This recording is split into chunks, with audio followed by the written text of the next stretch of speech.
ओम श्री परमात्मने नमः। योगी कथामृत प्रकरण 7। पलवनशील संत। कल रात एक सभा में मैंने एक योगी को जमीन से कई फुट ऊपर हवा में ठहरे हुए देखा। मेरा मित्र उपेंद्र मोहन चौधरी बड़े ही प्रभावशाली ढंग से बोल रहा था। मैंने उत्साहपूर्ण मुस्कान के साथ, शायद मैं उनका नाम बता सकता हूँ, कहीं वे अपर सर्कुलर रोड के भादुड़ी महाशय तो नहीं थे? उपेंद्र ने स्वीकृति में सिर हिलाया। यह बात मुझे पहले ही ज्ञात है। यह देखकर उसका चेहरा थोड़ा उतर गया। संतों के बारे में मेरी जिज्ञासा से मेरे सभी मित्र भली भांति परिचित थे। कोई नई जानकारी मिलते ही मुझे उनके पीछे लगा देने में उन्हें बड़ा आनंद आता था। ये योगी महाराज मेरे घर के इतने निकट रहते हैं कि मैं प्राय उनसे मिलने जाता हूँ। मेरे इस कथन से उपेंद्र के चेहरे पर उत्सुकता के भाव उमड़ते देख मैंने उसे और भी बातें बताना शुरू किया। उनके कई कमाल मैंने देखे हैं। पतंजलि प्रणीत प्राचीन अष्टांग योग के विभिन्न परिणाम विधियों में वे निष्णात हैं। एक बार भादुड़ी महाशय ने मेरे सामने भस्त्री का प्राणायाम इतने जोर से किया था कि लगता था मानो उनके कमरे में सचमुच ही तूफान आ गया हो। फिर उन्होंने गर्जन करते श्वासोच्छ्वास को बंद कर दिया और वे अति चेतनता की एक उच्च अवस्था से निश्चल बैठे रहे। तूफान के बाद शांति का वातावरण इतना प्रभावपूर्ण था कि उसे कभी भुलाया नहीं जा सकता। मैंने सुना है कि वे कभी घर से बाहर नहीं निकलते। उपेंद्र के स्वर में कुछ अविश्वसनीयता झलक रही थी। वास्तव में यह सच है। विगत 20 वर्षों से वे अपने घर के भीतर ही रहते आए हैं। केवल हमारे पर्व त्योहारों के अवसर पर वे स्वयं ही लगाए इस नियम का थोड़ा ढीला करते हैं। जब वे अपने ही अहाते में स्थित सामने की पगडंडी तक जाते हैं जहाँ पर भिखारी जमा हो जाते हैं, क्योंकि संत भादुड़ी अपने दयार्द हृदय के लिए बहुत प्रसिद्ध है। गुरुत्वाकर्षण के नियम को ठुकराकर वे हवा से कैसे रह पाते हैं। कुछ प्राणायामों के अभ्यास से योगियों के शरीर की जड़ता नष्ट हो जाती है। तब उनका शरीर हवा में उठ जाता है या फिर मेंढक की तरह यहाँ से वहाँ फुदकने लगता है। जो संत योग अभ्यास नहीं करते वे भी ईश्वर के प्रति तीव्र भक्ति की अवस्था में हवा से ऊपर उठते पाए गए हैं। इस संत के विषय में मैं अधिक जानना चाहता हूँ। क्या तुम उनकी सायंकालीन सभाओं में जाते हो? उपेंद्र की आंखें कौतूहल से चमक रही थी। हाँ, मैं प्राय जाता हूँ। उनके उपदेशों में विद्यमान विनोदपूर्ण चुटकियों और हास परिहास में जुड़े मुझे बड़ा मजा आता है। कभी कभी मेरे लंबे अट्टहास से सभा की गंभीरता भंग हो जाती है। भादुड़ी महाशय तो उसका बुरा नहीं मानते, किंतु उनके शिष्य खा जाने वाली नजरों से मेरी ओर देखते हैं। उस दिन दोपहर को स्कूल से घर लौटते मैं भादुड़ी महाशय के एकांत निवास के पास से गुजर रहा था तो उनके दर्शन करने की इच्छा हो गई। जनसाधारण के लिए उनका दर्शन दुर्लभ था। निचली मंजिल पर अकेला रहने वाला उनका एक शिष्य इस बात का ध्यान रखता था कि उनके एकांत में खलल न पड़े। यह शिष्य कुछ ज्यादा ही अनुशासन प्रिय व्यक्ति था। उसने मुझसे पूछा कि क्या मैंने भेंट के लिए पहले से समय लिया हुआ है। उसके गुरुदेव उसी समय वहां आ पहुंचे और उन्होंने मुझे अविलंब बहिर्गत किए जाने से बचा लिया। मुकुंद, जब भी आना चाहे उसे आने दिया करो। संतवर की आंखें चमक उठी। एकांत का मेरा नियम मेरी अपनी सुविधा के लिए नहीं बल्कि लोगों की सुविधा के लिए है। संसारी लोगों को उनके मोहजाल को तहस नहस कर देने वाली स्पष्टवादिता अच्छी नहीं लगती। संत न केवल दुर्लभ हैं, बल्कि वे लोगों को व्याकुल भी कर देते हैं। शास्त्र पुराणों में भी वे प्राय जन साधारण को विह्वल करते पाए जाते हैं। मैं बहादुरी महाशय के पीछे पीछे ऊपरी मंजिल पर स्थित उनके अत्यंत सादे कक्ष में जा पहुंचा, जहां से वे शायद ही कभी बाहर निकलते थे। संसार की क्षुद्र उत्तेजनाओं की तीव्र गति से नित्य बदलते चित्रों की ओर संत जन प्राय कोई ध्यान नहीं देते। केवल युग युगांतर में स्थित हुए कालजयी सत्यों पर उनका ध्यान केंद्रित रहता है। संतों के समकालीन लोग केवल उनके संकीर्त वर्तमान के लोग ही नहीं होते। महर्षि, जहाँ तक मैं जानता हूँ, आप पहले ऐसे योगी हैं जो हमेशा घर के अंदर ही रहते हैं। भगवान कभी कभी अपने संतों को अप्रत्याशित परिस्थितियों में डाल देते हैं कि कहीं हम यह न सोचें कि हम संतों को एक विशिष्ट नियम की चौखट पर बिठा सकते हैं। आरोग्य और शक्ति से ओतप्रोत अपना शरीर उन्होंने पद्मासन में स्थित किया। उनकी आयु 70 और 80 के बीच में थी, परंतु आयु या निष्क्रिय जीवन पद्धति का कोई अप्रिय लक्षण उनके शरीर पर नहीं था। उनका सुगठित एवं सीधा शरीर प्रत्येक दृष्टि से आदर्श पूर्वक था। उनका मुखमंडल पुराणों में वर्णित ऋषियों के समान था। भव्य मस्तक, भरपूर दाढ़ी, शांत आंखें, सदैव ईश्वर की सर्वव्यापकता पर स्थिर। वे सदैव दृढ़ता के साथ सीधे बैठते थे। हम दोनों ध्यानस्थ हो गए। 1 घंटे के बाद उनकी सौम्य वाणी ने मुझे जगा दिया। तुम प्राय ध्यान लगाते हो, परंतु क्या तुम्हें कुछ अनुभव हुआ है? वे मुझे ध्यान से अधिक ईश्वर से प्रेम करने का स्मरण दिला रहे थे। साधन को ही साध्य समझ लेने की भूल नहीं करना। उन्होंने मुझे कुछ हाम दिए। अपने गंभीर स्वभाव में भी मुझे हमेशा ही आनंदित कर देने वाली अपनी विनोद बुद्धि को प्रकट करते हुए उन्होंने कहा, साधारणतः लोगों को ध्यान योग से जल योग अधिक अच्छा लगता है। योग के विषय में उनकी इस शब्द क्रिया को सुनकर मैं ठहाके लगाकर हंसने लगा। क्या हंसी है तुम्हारी? वात्सल्यपूर्ण चमक उनकी दृष्टि में प्रकट हुई। उनका अपना चेहरा सदैव गंभीर रहता था, परंतु उसमें भी परमानंद भरी मुस्कुराहट की झलक होती थी। उनके विशाल कमल नयनों में सदैव एक दिव्य हंसी छिपी होती थी। वे पत्र सुदूर स्थित अमेरिका से आए हैं। उन्होंने मेज पर पड़े अनेक मोटे मोटे लिफाफों की ओर संकेत किया।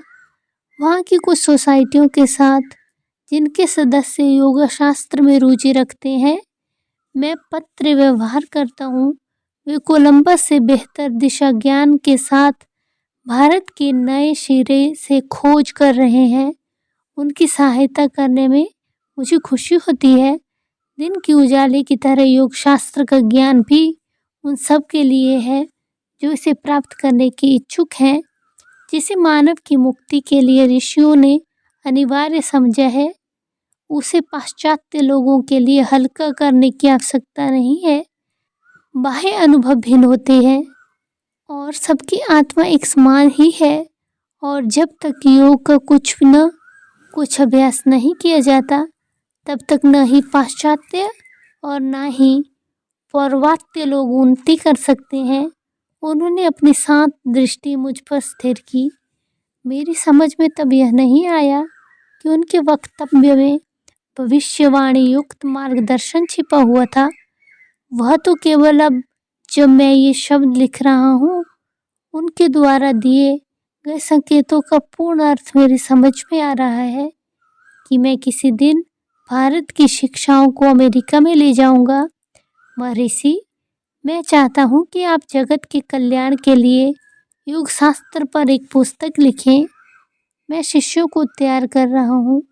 वे स्वयं और उनके शिष्यों की श्रृंखला जीवंत पुस्तकों का काम करेंगे, जो समय के स्वाभाविक क्षय और टीकाकारों की अस्वाभाविक टीकाओं से अछूते रहेंगे। संध्याकाल को उनके शिष्यों के आने तक मैं अकेला ही उनके साथ रहा। शिष्यों के आने के बाद भादुड़ी महाशय ने अपना अद्वितीय प्रवचन शुरू किया। शांत बाढ़ की तरह अपने श्रोताओं के मन के कूड़े करकट को बहा ले जाकर वे उन्हें ईश्वर की ओर ले चले। विशुद्ध बंगाली में वे हृदयस्पर्शी दृष्टांत देते जा रहे थे। उस दिन भादुड़ी महाशय संत संगति को पाने के लिए अपने राजसी जीवन का त्याग करने वाली मध्ययुगीन राजपूत मीराबाई के जीवन से संबंधित कुछ दार्शनिक तत्वों को समझा रहे थे। एक बार एक महान सन्यासी सनातन गोस्वामी ने मीराबाई से मिलने के लिए इसलिए इनकार कर दिया कि वे स्त्री थी। उत्तर में मीराबाई ने जो कुछ कहा उसे सुनकर गोस्वामी विनम्र बनकर उनके चरणों में नत हो गए। महात्मा जी कहो, मीराबाई ने कहा कि मैं नहीं जानती थी कि सृष्टि में ईश्वर के अतिरिक्त और भी कोई पुरुष है। क्या हम सब उनके सामने स्त्रियां नहीं हैं? शास्त्रों का एक सिद्धांत यह है कि केवल ईश्वर ही एकमात्र सृजन समक्ष पुरुष तत्व हैं। उनकी सृष्टि तो केवल निष्क्रिय माया है। मीराबाई ने भक्ति रस से ओतप्रोत अनेक पदों की रचना की जो आज भी भारत में प्रेम और श्रद्धा के साथ गाए जाते हैं।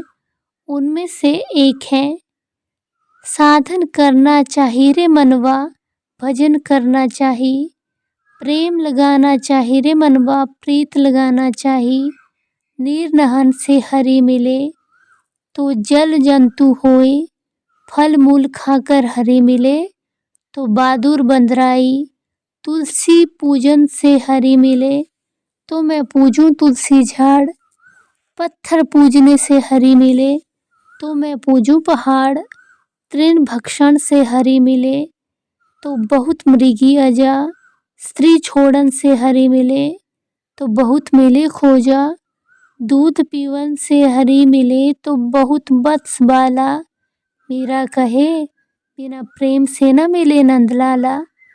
बहादुरी महाशय जहाँ योगी का आसन में बैठते थे, वहीं उनके पास पड़ी उनकी खड़ाओं पर कई शिष्य प्रणामी रख देते थे। प्राचीन में प्रचलित इस श्रद्धापूर्ण चढ़ावे का अर्थ है कि शिष्य अपनी भौतिक संपदा गुरु के चरणों में अर्पित कर रहा है।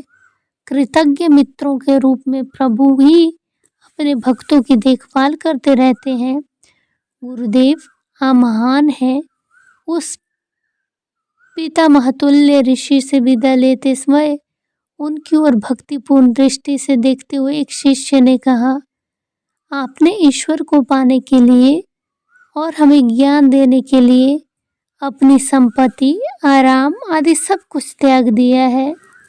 यह सर्वविदित था कि बहादुरी महाशय ने बचपन में ही विशाल पैतृक संपत्ति का त्याग कर दिया था। जब उन्होंने अनन्य भाव से योग मार्ग में पदार्पण किया। तुम ठीक उल्टी बात बोल रहे हो। बहादुरी महाशय के मुखारबिंद पर भर्त्सना के अत्यंत सौम्य भाव प्रकट हुए। मैंने तो अंतहीन आनंद का विराट साम्राज्य प्राप्त करने के लिए कुछ थोड़े से ही रुपए और कुछ तुच्छ सुख विलासों को छोड़ दिया। फिर मैंने कोई त्याग कहाँ किया? और उस निधि को बांटने में जो आनंद मिल सकता है उसका मुझे ज्ञान है। इसी क्या त्याग कहा जा सकता है? अल्प दृष्टि वाले संसारिक जन ही वास्तव में सच्चे त्यागी हैं। वे अद्वितीय दिव्य संपत्ति को संसार के मुट्ठी भर तुच्छ खिलौनों के लिए त्याग देते हैं। त्याग की इस लोक विरोध व्याख्या को सुनकर मेरी हंसी छूट गई, जिसमें किसी भी भिक्षुक संत को तो कुबेर का मुकुट पहनाया जाता है और धन गर्भित करोड़पतियों को अनभिज्ञ शहीद बना दिया जाता है। विधि का विधान हमारे भविष्य की योजना किसी भी बीमा कंपनी से अधिक अच्छी तरह बनाता है। उनकी ये निष्कर्षात्मक शब्द उनकी अपनी श्रद्धा का अनुभव से धर्म था। आज संसार बाह्य सुरक्षा में विश्वास करने वाले बेचैन लोगों से भरा हुआ है। उनके कटु विचार उनके ललाटों पर अंकित घाव चिन्हों के समान है। जिसने हमारे प्रथम श्वास के साथ ही हमारे लिए हवा और दूध की व्यवस्था कर दी, वह भगवान अपने भक्तों की दिन प्रतिदिन की व्यवस्था करना भी जानता है। स्कूल से छुट्टी होते ही इस संत के द्वार की तीर्थ यात्रा करने का क्रम मैंने जारी रखा। आंतरिक उत्साह के साथ वे अनुभव लाभ में मेरी सहायता करते रहे। एक दिन वे मेरे घर से दूर राजमोहन राय रोड पर रहने के लिए चले गए। उनके श्रद्धालु शिष्यों के लिए उनके लिए वहां नागेंद्र मठ नाम से एक नया आश्रम बना दिया गया था। यहाँ मेरी कहानी अचानक कई वर्ष आगे निकल जाती है। फिर भी बहादुरी महाशय के मुझसे कहे गए अंतिम शब्दों का उल्लेख मैं यहाँ करना चाहता हूँ। पश्चिम की ओर प्रस्थान करने से कुछ पहले मैं उनके दर्शन करने गया और आशीर्वाद पाने के लिए मैंने उनके चरणों में सिर रखा। बेटा, अमेरिका जाओ, युग युगांतर की भारत की महिमा को अपनी ढाल के रूप में ले जाओ। विजय तुम्हारे ललाट पर लिखी हुई है। उस देश के भले लोग तुम्हारे हृदयपूर्वक स्वागत करेंगे। तो प्रकरण 7 यहीं समाप्त होता है। ओम श्री परमात्मने नमः।